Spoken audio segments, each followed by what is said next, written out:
We have a lot of people that are joining us from Europe. We've got a vet actually on from Europe, so big hand to her because it's like 2 a.m. there for her.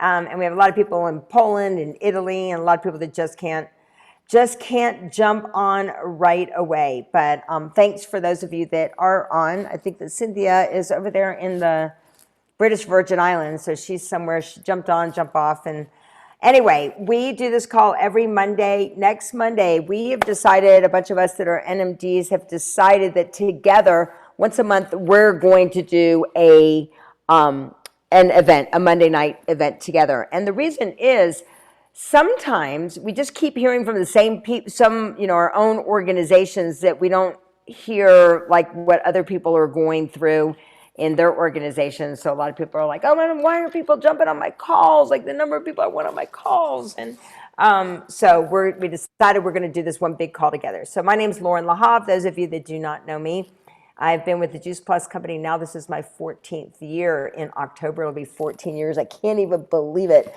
I started the business when my daughter was 3 months old, and my middle son was 7 years old, and my eldest was 11. Now my son, who's 11, is a qualified national marketing director with the business. He has business in, I think, 10 different countries. He's able to say yes to his life. He's over in Costa Rica right now, building his business and just living the life, which I think we all want that. And then my middle son is now 21 and my daughter is 14. So anyway, this business, if you can see the long-term vision, understand the short-term vision of what it's about, who you can help and who you can serve, and how you're going to really be able to grow and expand and become more. But it's an unbelievable opportunity when you really say yes. And I mean, my goal as someone in this company has always been to, give people the tools, but trust that people are going to get the job done so you can grow leaders, and not just telling people what to do, giving them a framework of how to work around that, but everything is kind of compounding. It's about doing those daily things over and over again are going to get you the results. It's not always sexy, but it helps get you those results. So anyway, I'm excited. Once again, we have our big group call next week. Hopefully we'll have a couple hundred people on that, and the link for that one will be in the group. It's going to be with Tammy Lameson's group, Courtney Shaw, all who are sideline, Beth Myers. So we're going to be doing that big call. Please invite everybody to that event. We also tomorrow night have Take Action Tuesday. It's something that was created because when COVID hit and conference was canceled, I was like, let's do an event. And we did a 2-day event, and now it's a 2.5-hour event. Tomorrow night we have Dr. Valerie Miles. And it's this code right here, the 387-769-3976, password JP. Dr. Valerie Miles, she's a pediatrician. We also have Emma Marsh from Australia that'll be on, and as well, Kira Love will be the closing speaker. So I would encourage you guys to jump on. That's with Cheryl Cortese's organization, which we're all a part of, if you don't know. So it's Jeff Roberti, his 95% of Juice Plus is in his organization. Cheryl Cortese. Cheryl sponsored me. And then if many of you are either Frontline or Linda, Linda's been a dear friend of mine. And so anyway, that's kind of how it goes. And then as you know, conference is happening where we have Andre's going to be speaking at conference from our team. And then I will be one of the speakers as well in one of the breakout sessions too. So make sure you get all set up for conference. Lots of great things that are happening. And I will shut up now because I want to introduce our guest speaker this evening. And to those of you that are not able to be live with us, it will be great just to have you share in the comments about how much you love tonight, because I know you're going to. I am very, very excited to introduce you, Brit. And is it Yallop? Yeah. I said it right. Okay. So she is a new NMD back in October, and she was saying, hopefully she's always celebrating that amazing accomplishment for her and her team. She spent 6 years in the university education to become a lawyer, and after 1 year of practicing, she retired from her days in court to now coach her global team and build a business with Juice Plus. Smart decision, very smart decision, and very rewarding as well. So I am excited for you to share, I think you were going to share pretty much your journey right, with us and some of the takeaways. So I'm going to pass it on over to you. Absolutely. Oh, thank you so much for the warm welcome, Lauren. I'm so excited to be here with you all today and to share a little bit more about my journey and how I sort of built my business to the NMD stage in Juice Plus, which is really exciting. So I guess for me, I started off as somebody that had no idea what network marketing was. I had absolutely no idea about Juice Plus. I was very set in my corporate world. I thought that was what I had to be in order to be successful. I thought I was going to climb the corporate ladder, to work my way through 6 years of legal education, or to be a lawyer, to then climb through the ranks and eventually become a partner. I thought that was the picture of success. That's what I had to do in order to be financially successful and to have time and financial freedom.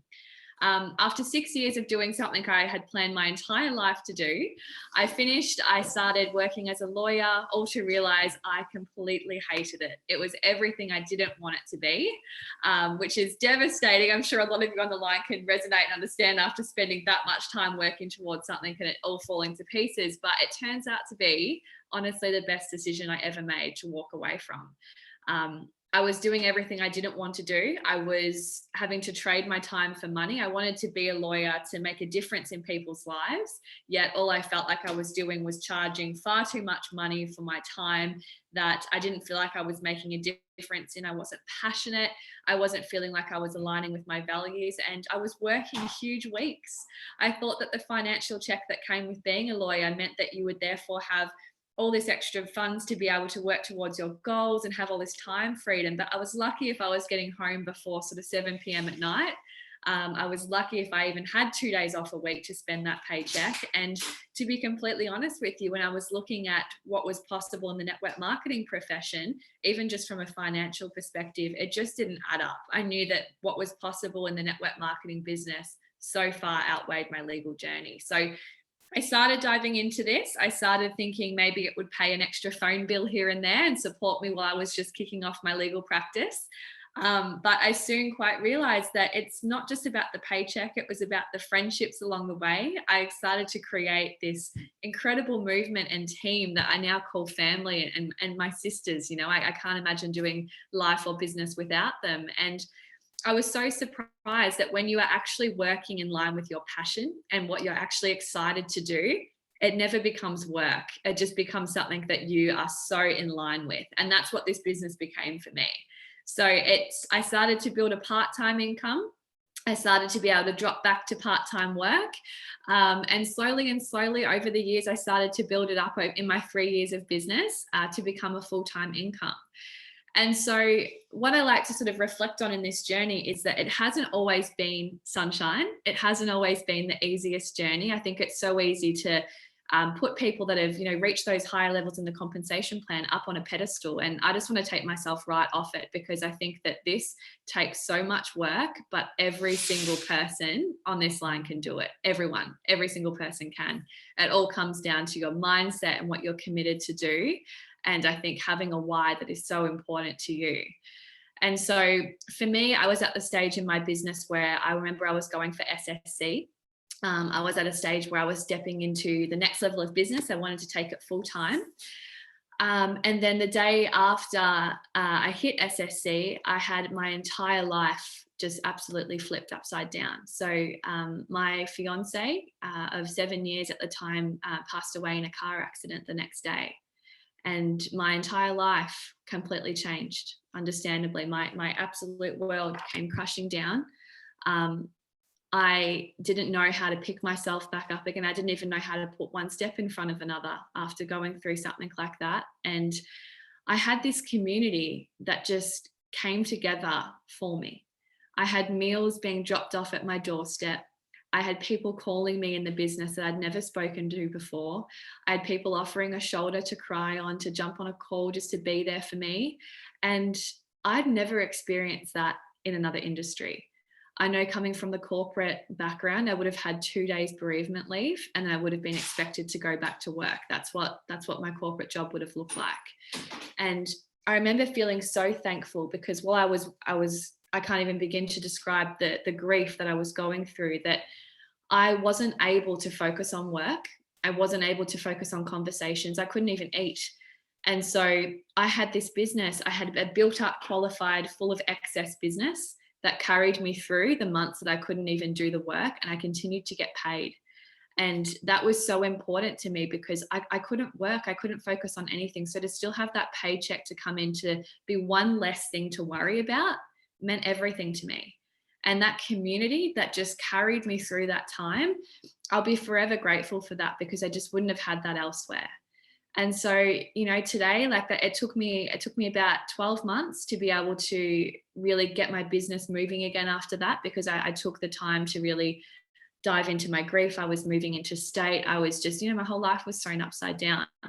And so, now I'm here. It's over 2 years later that I'm now a national marketing director. And that's been because I've built a team that are so passionate. We're also inspired. And I know that for me, this has been the biggest reminder of how important time is, and that, you don't know what's around the corner. You've got no idea. So doing a business that allows you not to trade time for money has always been the biggest, most important message, and why that I keep going and building this. And so I say to my team every day, when we work together, we work towards our goals and our journey. And if that's NMD, if that's PMD, if that's 100 Club, whatever their goals are, let's work towards them now, because you just don't know what tomorrow holds. And let's go for your goals now. And that's sort of the way that I've built business. And, a couple of years on, we've sort of created our own brand. Her Collective has been our own team that we've developed and grown. And it's all about, rocking on the couch to the Spice Girls with messy buns, making business happen. It's about mamas being able to bring kids online to team trainings and bouncing them on their hips. It's just about a beautiful community of women that have come together to just make a difference. And I couldn't be more proud. So that's where I'm at now. But Brit, though, I just really want to honor you. It's crazy because I do remember when it happened. It's interesting. I hear so many stories, and I remember that day. And like you said, like the community was really behind you to make sure that that wasn't a day for you to give up or just surrender. You gave it a different meaning. Can you talk a little bit about that and how you feel like when you see people give up on a bad day or say this business isn't for them, knowing what you've been through and how, what you did, Can you share a little? Absolutely. Yeah. Absolutely. I know that, a lot of the time this business can feel like it's just too hard. It's hard. It's when you feel like you can't hit a new promotion, you feel like you're at a block. And I just like to remind my team that it's hard compared to what? To me, I think it's not hard compared to me going back to my corporate world. It's not hard compared to having to have 2 days bereavement leave and then going back to work. It's not hard compared to the co-workers that maybe you didn't like or you didn't feel inspired by. You've got to weigh up your heart, essentially. And if you're I remember hearing something really valuable at an NMD speech a few years ago at conference. I can't remember who it was that said it, but it really stuck to me. And it was about a mum who had said to herself on a really hard day, imagine if I said to my daughter that we could have had it all, but I couldn't be bothered. And that stuck with me so much. And I thought, you know what, that's so true. You're creating a legacy. You're creating something that is so much bigger than you. Whether you have kids or a family, that's irrelevant. But what about your team? What about the people that are looking up to you? If you give up on a hard day, what message are you sending to your loved ones, to your team, to those that look up to you? So you've got to remember that when the times get tough, believe me, there is always something that is more tough, and that this doesn't allow you to have to trade your time for money. You get to choose the life and the plan that you want to create in this business. So don't give up on a hard day. I promise it's worth it. So I love it. I have another question though for you. What were some of the things, because we all have the same 24 hours in the day. We all have, the internet's available to all of us.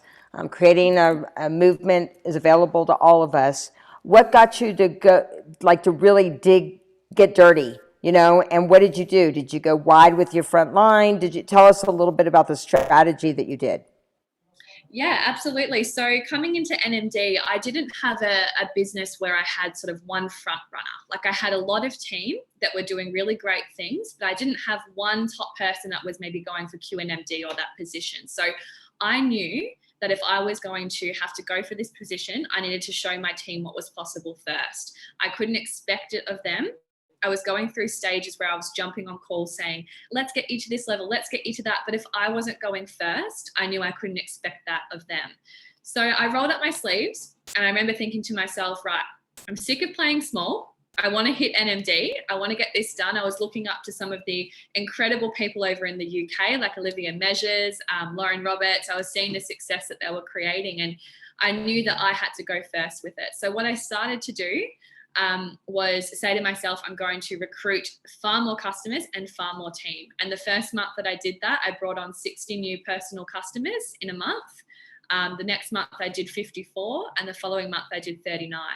I had at least 10 team coming through my business personally. And I did that because I knew that I couldn't tell my team to have those customer numbers if I didn't show them what was possible. So I went on a blitz, I went crazy with it, and all of a sudden my team started to follow. I mean, this is a teaching business, right? So if you go first, you show what's possible. I learned what did work, what didn't work. I created a business blueprint from there, and I taught it down the line. So what does that look like? And did you all heard that correctly, just so you know? She said 60, 6-0. Then she said, you heard it. I know that I saw some of you adjust, just wonder if that's what she said. She did say 60.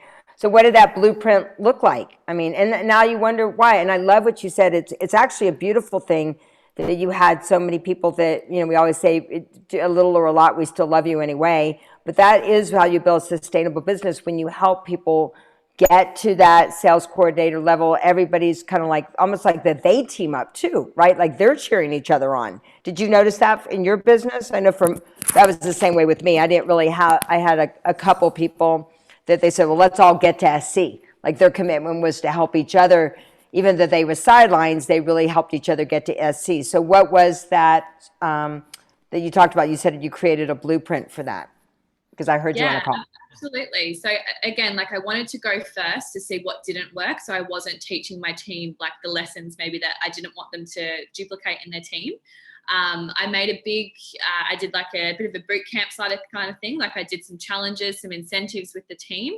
And then my business blueprint was very much about just rolling up your sleeves. And if you're wanting 10x results, you do have to do 10x action. So people were saying to me, Brit, I want to know how you got 60 customers.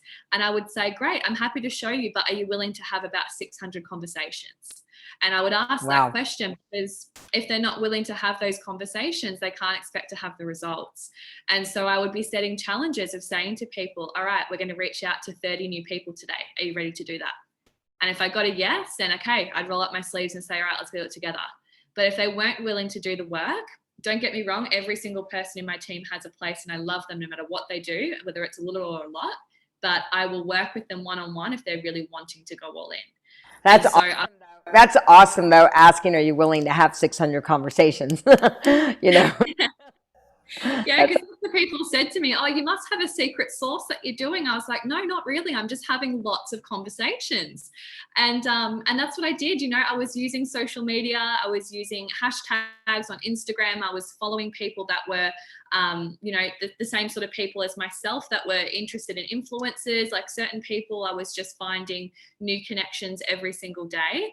I was making sure I was speaking to new people, adding value on my social media each day. I was sharing customer testimonials on my story each day. I was constantly presenting the product, the program, but more importantly, incorporating that into my day-to-day life as well. I never like to be spammy. I always say to my team, let's not be Spamela Andersons. There's nothing worse than that. So it's all about incorporating your life into it too. But in terms of the business blueprint, it was creating urgency. It was having conversations that added value, but also had some golden questions in there to tie things together, and moving through results quickly. So what are you most excited about now? Look, I've been asked this before, and I think that definitely, obviously, IMD is the next level I'm working towards. But to me, what's more important is to see my front runners hit NMD themselves. That's probably a bigger a level for me that I'm working towards, because I see them working so hard. I see them duplicating what I've taught them, and for me, it's like I just want to be able to help them have a full-time income, be able to go to that NMD stage, and I want to see them up on stage and be a blubbering mess crying as they do their speech. That would bring me a lot of happiness. I know. I remember that it's like when Linda got 39 club of the year. I was more excited for her, you know, to go than even, yeah, than yourself. It's true when you see somebody else go to the front of the room and, you know, get that NMD, it's amazing. So what are, what are a couple of your magical questions that you ask? So I'm very careful with the language that I use. So for example, if I was going to send a little short video clip or something that had some information about Juice Plus or the program that we use, I'm conscious of asking after they've watched the clip, what did you love most about the clip that you just saw? I never say, what did you think, for example, because I don't like the idea of them coming in with any negatives. I want them to come back with what they love the most, so I can then bounce off that and be reciprocating my own testimonial or my own thoughts. I quite often say when I'm at the stage of closing, I use the golden question that is, what is an affordable amount that you can put towards your health each week over the next 16 weeks for you to reach these health goals? So I say that question, and that personally I've found I never come up against money objections. I never have that objection come through because I'm asking them what's affordable. So they can't come back to me and say, oh, Brit, actually I can't afford that package, because they've just told me what they can afford per week. And so then I recommend bundles accordingly. I never send all of the information with all of the Juice Plus packages, because I guarantee nearly everyone will always go for the smallest bundle. Now, if I'm wanting to help them with their health, I know that they're going to benefit from having the shakes and the capsules, multiple products. So I want to make sure that I'm getting their price and then I'm recommending accordingly. So rather than underselling myself, essentially. So those are a couple of my key go-to questions. Awesome. Anybody else have any other questions? I was going to do a little giveaway. Anybody else? This has been amazing. I love it. I love it. My favorite part is when people ask, how'd you do it? And ask, are you willing to have 600 conversations? That'll cut right to the chase. So I love it. Well, Dan or anybody or Mo, I know poor Cynthia, she get on. Yes. I was just wondering, do you offer the business every time that you have a new customer? You know, like do you let them know that there's a business, or do you wait till they're into the product? I generally wait at least a month or so of them being on the product and experiencing my coaching, because I find if I offer it too soon, they haven't experienced me actually coaching them week by week to see what the role entails. I find that if I go in too quickly with that opportunity, they don't actually know what it's about and can quite often feel like, yep, that was your intention from the get-go. So I've got customers that I've never mentioned the business opportunity to, because they're simply just lovers of the product and wanting to just continue coaching. And that's fine. I just accept that that's not for everyone. But those people that are sending me their testimonials, maybe they're sending me their meal creations or whatever they're doing, I quite often say, oh my goodness, girl, this is amazing. How would you like to potentially share this on your social media and get paid to do it? And then we start opening up the dialogue from there. And I mean, you have to find out. It's all questions, you know. You have to find out where somebody's at. I think it's really, you know, getting really good about reading where people are at. Like, you know, my story was someone never mentioned the business to me, and they didn't like understand like what I was going through. My life looked all great on the outside, you know, but you just got to find out. You got to be able to read people. So, you know, understand what works well with you. What does it say here? Simple, good reason. Can you explain what you provide new customers in terms of contact with them and or coaching? Of course, yeah. So look, when I was going for those really big months, which, you know, I just want to sort of pre-frame by sort of saying that that's not sustainable. Like I would never try to aim for 60 customers every single month. Like now I try to keep it to around the 20. But realistically, when I had around those 60 mark, what I was doing was sending through a message each week. So it's just once a week that I would connect with them. I would start off the coaching by having a questionnaire that was sent out to them so I could get to know their health goals in a little bit more depth. And then once a week, I would either jump on a call, or I would be sending them a message with some instructions for the week ahead with some new goals to focus on. So I would try to squeeze in my customer care for 1 day a week. It would never take up more time than that. So I'm very strict with my schedule and how much time things take. But realistically, even with that many customers, like I think at one point I had close to 200, it was as simple as sending through one message to everyone and just changing up a couple of little sentences at the start to make it resonate with an individual person. Cool. But how much time do you spend on a one-on-one conversation? Someone's asking. So it really depends on the person. But if Lana, if you mean like the conversation I'm having from the start to the finish with trying to get somebody signed up as a client, generally speaking, within the hour, I try to have that done. So it's usually maybe 5 or 6 messages back and forth. I very much visualize a funnel. So starting off quite broad to build relationship and then finding the pain by narrowing down with some key hitting questions. Remembering that, you know, they might just stay and follow you for a while and there might be a customer in a couple of months' time. But generally speaking, if I haven't converted them within the hour or two, I move on to the next person I can help. Awesome. So what's one thing that you do to stay true to your business? Oh, look, there's so many things that I guess I do to stay true to. I think every single day I just remind myself of why I'm showing up. So I never sort of try to start my day without having an intention for it. I like to set my goals for the day, whether that's with, you know, team or clients. I like to tell myself every day I'm going to help someone today, whether that's a new client or a new team member or jumping on a call. I always set that intention for the day. I think that life comes up, life gets busy and things get in the way of your goals all the time. So I make sure that if I stick it to something like that, just one person, it's attainable every single day. So I do that. I just choose to show up every day for my business because I know that if I don't, it takes a lot of work next month to catch up on it. So if you stay on top of it, stay organized. I always sort of like to say as well, you know, show me your calendar and I'll show you your paycheck, because I think I learnt that from one of my mentors in business, and I couldn't agree with that more, is that you've just got to be so organized for your business. Awesome.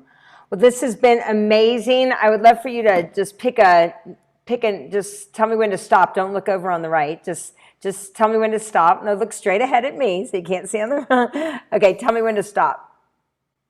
Tell me when to stop. Stop. Okay.